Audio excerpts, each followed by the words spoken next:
ከቤተሰባችሁ ጋር መጨረሻ የተቀመጣችሁት መቼ ነበር? የእናታችሁን ፈገግታ በአካል ያያችሁት መቼ ነበር? የአባታችሁንስ እጅ ጨብጣችሁ አመሰግናለሁ ያላችሁት መቼ ነበር? ብዙዎቻችሁ ለዚህ ጥያቄ መልስ ብዙ ዓመታት ሊሆን ይችላል። ምክንያቱም እናንተ ስደትን የመረጣችሁት ለምቾት ብቻ አልነበረም። የመጣችሁት የእናታችሁን እንባ ለማበስም ሊሆን ይችላል። ምናልባት የመጣችሁት ታናሽ ወንድማችሁን ወይም እህታችሁን ያልኖራቸውን ዕድሎች እንዲያገኙ ይሆናል። ይህ ትልቅ ዓላማ ነው፣ ክቡርም ዓላማ ነው። ቤተሰብን መርዳት ግዴታ ብቻ አይደለም፣ የፍቅር ቋንቋ ነው። እናታችሁ ስትደውል ልጄ እንዴት ነህ ብላ ስትጠይቃችሁ፣ እናንተ ግን ያላችሁን ጭንቀት ደብቃችሁ ደህና ነኝ ትላላችሁ። አንዳንድ ጊዜም እንቅልፋችሁን፣ ጤናችሁን፣ ደስታችሁን እንኳ ተሰዋላችሁ። ነገር ግን አንድ አሳዛኝ እውነታ አለ። ብዙ ዲያስፖራዎች ቤተሰቦቻቸውን ለማስደሰት ሲሉ ራሳቸውን ቀስ በቀስ ያጠፋሉ። ቤተሰብን ለረጅም ጊዜ ማገልገል ከፈለጋችሁ መጀመሪያ ራሳችሁን መጠበቅ አለባችሁ። ለሌሎች ለመቆም ከፈለጋችሁ መጀመሪያ እናንተ መቆም አለባችሁ። ስለዚህ በዛሬው ቪዲዮ ቤተሰብን እየረዳችሁ ራሳችሁን ሳታጠፉ ለራሳችሁ ለምትወዳቸውም ሰዎች ዘላቂ ተስፋ እንዴት መሆን እንደምትችሉ 4 ተግባራዊና ህይወት የሚቀይሩ ዘዴዎችን እንመለከታለን። 4 ዘዴዎችን እንመለከታለን። እስከ መጨረሻው ከኔ ጋር ቆዩ። ምክንያቱም ምናልባት ይህ ቪዲዮ የራሳችን ህይወት ብቻ ሳይሆን የቤተሰቦቻችንም የወደፊት ህይወት ሊቀይር ይችላል። የመጀመሪያው ዘዴ እርዳታችሁን በዓላማ ላይ ማሰራት ነው። ብዙ ዲያስፖራዎች ለቤተሰቦቻቸው ያላቸው ፍቅር ከፍተኛ ነው። በየወሩ ገንዘብ ይልካሉ፣ የቤት ኪራይ ይከፍላሉ፣ ለምግብ፣ ለልብስ፣ ለተለያዩ ወጪዎች ይረዳሉ። ይህ ፍቅርና ኃላፊነት የሚያስመሰግን ነገር ነው። ነገር ግን አንድ ጥያቄ ራሳችሁ መጠየቅ አለባችሁ። ይህ እርዳታ ለስንት ዓመት ይቀጥላል? እኔም ዛሬ የምልከው ገንዘብ ችግሩን ለዛሬ ብቻ እየፈታ ነው ወይስ ለነገ መፍትሄ እየፈጠረ ነው? ብዙዎች የሚወድቁት ወጥመድ ይህ ነው። በየወሩ ጥቂት ብር በላክ ይቀጥላሉ።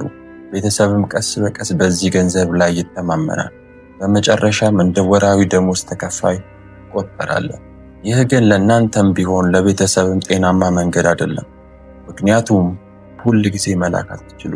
ስራ ሊቀየር ይችላል፣ ጤናም ችግር ሊያጋጥም ይችላል። ህይወትም ደግሞ የራሷ ፈተና አላት። ስለዚህ እውነተኛ እርዳታ የዛሬን ረሃብ መሸፈን ብቻ አይደለም፣ የነገን ገቢ መፍጠር ነው። ቤተሰባችሁን የራሳችሁን ገቢ የሚያመነጭ ትንሽ ንግድ እንዲጀምር አግዙ። የእንስሳት እርባታ፣ ትንሽ ሱቅ፣ የእርሻ ስራ፣ የሱቅ ስራ፣ ንግድ ወይም ሌላ ገቢ የሚያመጣ ስራ ሊሆን ይችላል። መጀመሪያ ላይ ብዙ ገንዘብ ሊያስፈልግ ይችላል። ግን በየወሩ ትንሽ ትንሽ ከመላክ ይልቅ አቅማችሁን ሰብስባችሁ አንድ ጊዜ ለስራ ማስጀመሪያ ካፒታል ብትሰጡ ለወደፊት ትልቅ ለውጥ ሊያመጣ ይችላል። እናንተን ቋሚ ባንክ አድርገው እንዲመለከቱ አትፍቀዱ። ይልቁንም መሰላል ሁኑ። መሰላል ሰውን ወደ ላይ ያወጣል፣ ባንክ ግን ሁል ጊዜ እንዲመላለስ ያደርገዋል። ልጆችን ማስተማር፣ ሙያ ማስተማር፣ የስራ ዕድል መፍጠር እና ገቢ የሚያመነጭ ፕሮጀክት ከመደገፍ ከምንም በላይ ዘላቂ እርዳታ ነው። ሁለተኛው ከቤተሰባችሁ ጋር ግልጽ መሆን ነው። ብዙ ዲያስፖራዎች አንድ የተለመደ ስህተት ይሰራሉ። ምንም እንኳ በስራ ጫና፣ በብቸኝነት፣ በጭንቀት ወይም በጤና ችግር ውስጥ ቢሆኑ ለቤተሰቦቻቸው ሲደውሉ ሁሉ ሰላም ነው ብቻ ይላሉ። ምክንያቱም ቤተሰቦቻችሁ እንዳይጨነቁ ስለሚፈልጉ ነው። ቤተሰባችሁ ያላችሁበትን እውነተኛ ሁኔታ ካላወቀ ያላችሁን አቅም ሳይረዳ ተጨማሪ ጥያቄዎችን ሊያቀርብ ይችላል። ስለዚህ ሁኔታችሁን በአክብሮትና በፍቅር ማስረዳት አስፈላጊ ነው። የምትኖሩበትን ህይወት፣ የስራ ጫናችሁን፣ የገንዘብ እቅዳችሁን፣ ያላችሁንም ኃላፊነት አስረዳችሁ። ያለባችሁንም ኃላፊነት አስረዷቸው። ይህ ማለት ሁል ጊዜ ስለ ችግር ብቻ ተናገሩ ማለት አይደለም።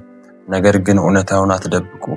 ቤተሰቦቻችሁ ስቃያችሁን ሊያውቅ የሚላክላቸውን ገንዘብ ብቻ አያዩ። ከዚያ ጀርባ ያለውን ድካም፣ መስዋዕትነትንና ፍቅርን ይረዳሉ። ያን ጊዜ ግንኙነታችሁ ከገንዘብ ግንኙነት ወደ ልብ ግንኙነት ይቀየራል። ገንዘብ ስትልኩ ብቻ አይደለም የሚያስቧችሁ፣ እንዴት እንደምትኖሩ እንዴትም እንደምትሰሩ ይጠይቋችኋል። ምናልባት የሚልኩላችሁ ገንዘብ ላይኖራችሁ ይችላል፣ ግን ጸሎታቸውን፣ ማበረታቻቸውን፣ ፍቅራቸውን ሊሰጧችሁ ይችላል። ሶስተኛው ዘዴ ራሳቸውን እንደ ትልቅ ካፒታል ማየት ነው። ብዙ ዲያስፖራዎች ለቤተሰቦቻቸው የሚያደርጉት መስዋዕትነት ከቃላት በላይ ነው። ቀን ከሌሊት በመቀየር ይሰራሉ፣ ተጨማሪ ስራ ይሰራሉ፣ የራሳቸውን ፍላጎት ያስቀራሉ። ሁሉም ነገር ወላጆቻቸውና ቤተሰቦቻቸው እንዳይቸገሩ ብለው ነው። ነገር ግን ብዙ ሰዎች የሚያደርጉት አንድ ከባድ ስህተት አለ። ሁሉንም ለሌሎች ሲሰጡ ራሳቸውን ይረሳሉ። አስታውሱ፣ ቤተሰቦቻችሁን የምትረዱት እናንተ ጠንካራ፣ ጤናኛ፣ በአእምሮ ሰላም ስትሆኑ ብቻ ነው። ለወራት እንቅልፍ እያጣችሁ፣ ምግብ እየቆጠባችሁ፣ ጤናችሁን እያበላሻችሁ የምትልኩት ገንዘብ አንድ ቀን ለራሳችሁ ሕክምና ወጪ እንዳይሆን ተጠንቀቁ። ሁል ጊዜ ለሌሎች መስጠት መልካም ነው፣ ነገር ግን ራሳችሁን እስኪጎዳ ድረስ መስጠት ጥበብ አይደለም። ሰው መጀመሪያ የሚጠብቀው የራሱን ጤና፣ የአእምሮ ሰላምና የወደፊት ደህንነት ነው። የእናንተ ጤና የቤተሰባችሁ ዋስትና ነው። የእናንተ ጥንካሬ የእነሱ ተስፋ ነው። ስለዚህ በቂ እንቅልፍ ውሰዱ፣ ጤናማ ምግብ ተመገቡ፣ ጤናችሁን አስመርምሩ፣ ጭንቀታችሁን ተቆጣጠሩ። ለቤተሰብ የምታደርጉት ትልቁ ውለታ ገንዘብ መላክ ብቻ አይደለም፣ ጤናማ፣ ጠንካራና ረጅም ጊዜ ከጎናችሁ ለመቆም ራሳችሁን መጠበቅ ነውና። አራተኛው ዘዴ ከቤተሰቦቻችሁ ጋር የጋራ እቅድ ይኑራችሁ። ብዙ ዲያስፖራዎች የሚኖሩት ከዛሬ ወደ ነገ ብቻ ነው። የዚህ ወር ኪራይ፣ የዚህ ወር ወጪ፣ የዚህ ወር ገንዘብ መላክ። ሕይወታችሁ በየወሩ የሚደጋገም ውጥረት ውስጥ ይገባል። ነገር ግን ሰው የሚጸናው ለሚኖረው ዓላማ ነው። ከ5 ዓመት በኋላ የት መሆን እንፈልጋለን? እኔ ስመለስ ምን እንሰራለን? የቤተሰባችን ትልቁ ህልም ምንድን ነው ብላችሁ ጥያቄዎችን ጠይቁ። ምክንያቱም ያለ እቅድ የሚላክ ገንዘብ እንደ ውሃ በአሸዋ ላይ እንደማፍሰስ ነው። ዋናው ነገር ሁላችሁም አንድ አቅጣጫ ማየታችሁ ነው። እናንተ እዚህ ስትደክሙ፣ እነሱ ደግሞ እዚያ ሆነው ለዚህ ህልም እንዲሰሩ አድርጉ። የቤተሰብን ስኬት የአንድ ሰው ሸክም ሲሆን ይከብዳል። የቤተሰብ ስኬት የአንድ ሰው ሸክም ሲሆን ይከብዳል። የሁሉም ራዕይ ሲሆን ግን ይቀላል። ስለዚህ ስደትን እንደ ቋሚ መኖሪያ አትመልከቱት። ስደት የታሪካችሁ መጨረሻ አይደለም።